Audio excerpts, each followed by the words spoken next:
Well, this is Betty Bear from Betty Bear's Nomadic Travels. I am ready. I got all the lumber off the flatbed. I got it all stacked up. So I'm gonna get ready to get started on this project. As you guys all know, I built a lot of houses in my day, but I've never built a tiny house on a trailer. So anyway, I got my saw set up here.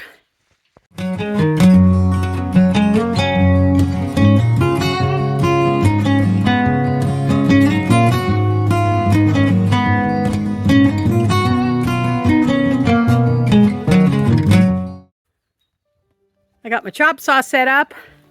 My table saw's right there. It's ready to go.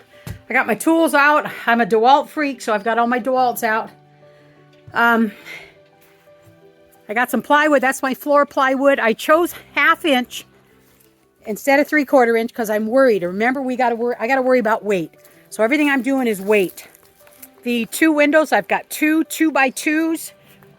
And I'm thinking I want to get a 1x2 window. It's like a shower, above the shower kind of a window thing. I think I want to pick that up. They're $97 a piece.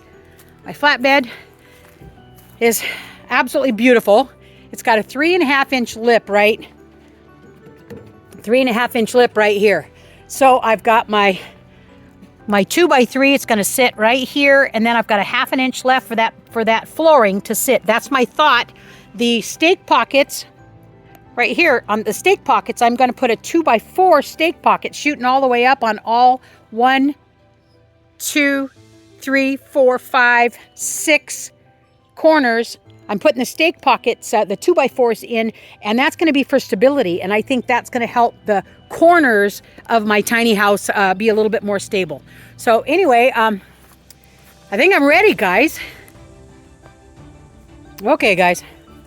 This is where I got started. So I'll kind of fill you in on what I did. I did 2x3s, 12 inch on centers. And I did that because I'm using 1/2 inch plywood as subfloor. And I did not want to use 3/4 inch. So I'm using 1/2 inch. I've already got this here. This is pretty darn sturdy here. So I don't have any problem with that. I've got enough room for my insulation. I've got inch and 1/2 insulation. That's going to go in here. And none of this is screwed together yet. 12 inch on center. I'm going to put insulation in between here. And these are 10.5 inch blocks. I'm going to put every other one here, one there, one there. So that's kind of where I'm at there. Again, nothing's screwed together. Nothing's glued together. Let me get back a little bit farther so you can see what I'm doing here. And then because I've got a cantilever, and I know it's only a foot, I've got a cantilever means it sticks out farther than the base of the trailer. So this is going to go here on the very end here. And I ran these, again, 12 inch on centers. I ran these this way. Insulation's going to go on there. Blocking's going to go on there. And that's where I'm at today. She's getting there, guys. Wanted to show you my 20-year setup here. These bags I have not used.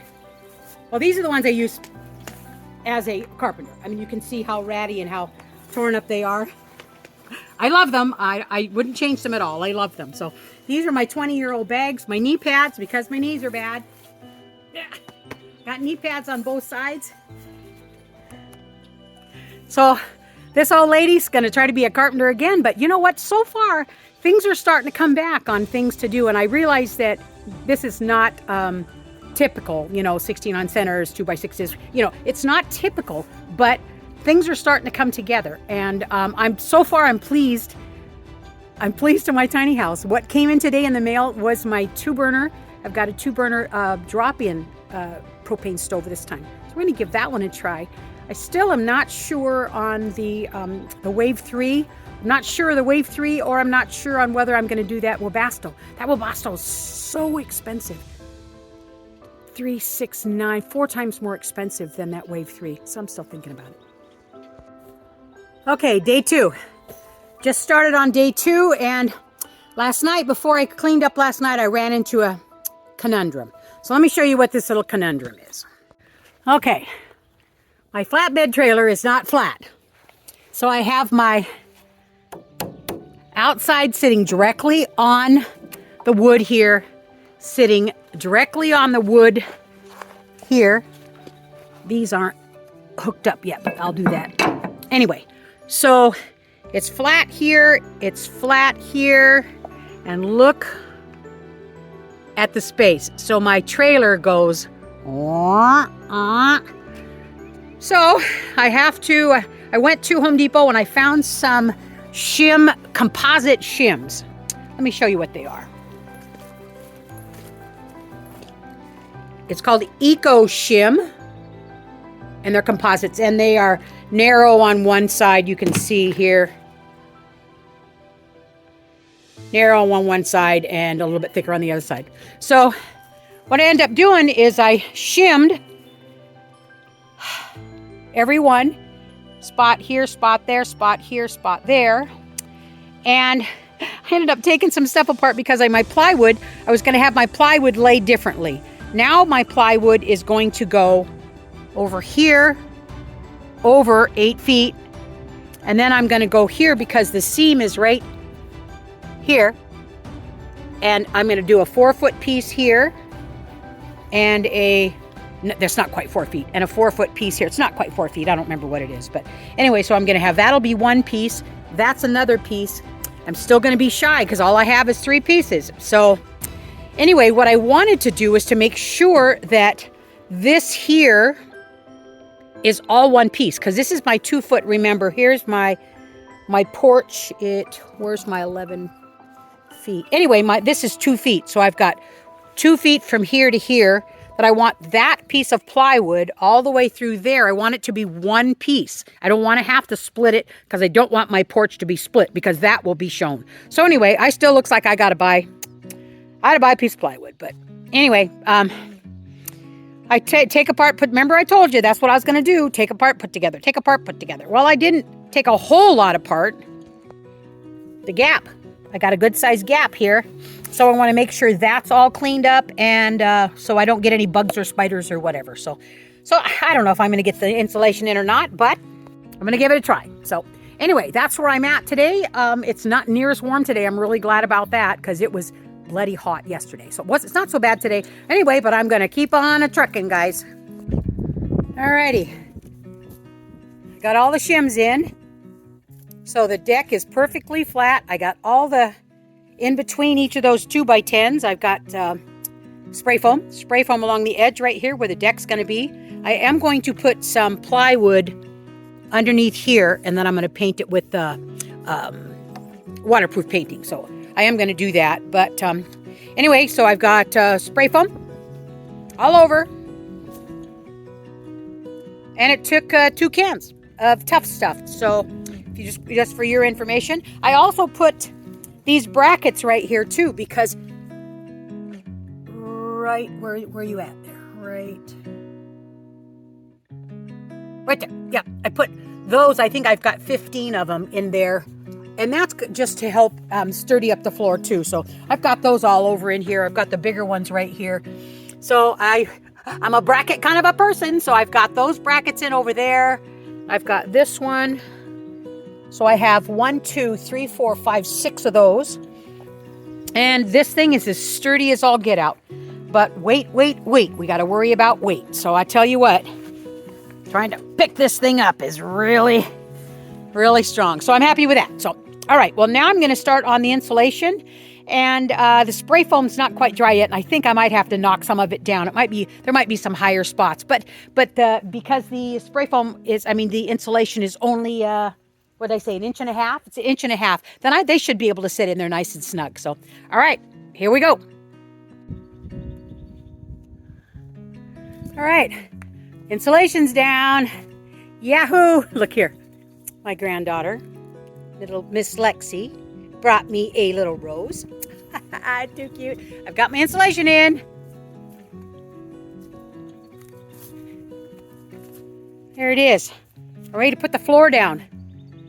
Wow, 1.5 inch foam board. I use a razor knife and a straight edge and just snap it like you do sheetrock and then score the back of it. I used 2 sheets and part I mean like 10 inches of another one. So that's 2 sheets plus just a fuzz more. These I haven't done yet, but I will. I will later. And really, I'm not even sure that I will. I'm not sure yet. So, but anyway, I'm ready to lay down some flooring. So here we go.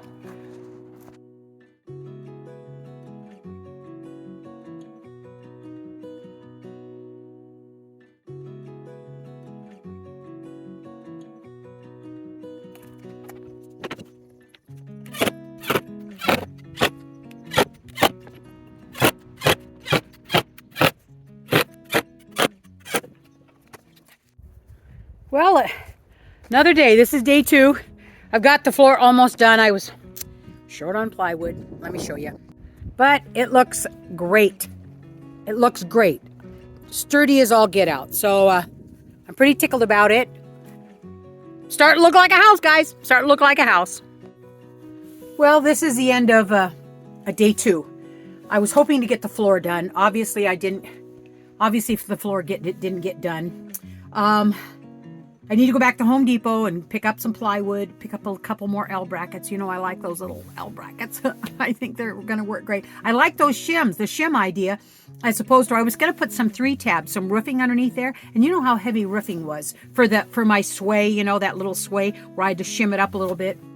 I was going to use 3-tab, but I'm glad I found that composite shims, because I think that's going to work a whole lot better. So the floor is really, really sturdy. I'm really pleased with what's going on, considering I had to take a few things apart, put it back together apart. But you know what? I'm using screws, and so I think that's okay, because I have no clue. I don't even know how I'm going to get the siding on there yet, because I'm all these things in my head, that the wheel well, I don't know what I'm going to do with that siding on the wheel well either. So anyway, but if you stuck around this long, guys, episode 2 will be next. This was episode 1 of building my tiny cabin. So give me a thumbs up if you would, and hit that little bell icon. Subscribe to the channel if you already haven't. And if you have, thank you guys so much. And I'll see you in a couple of days.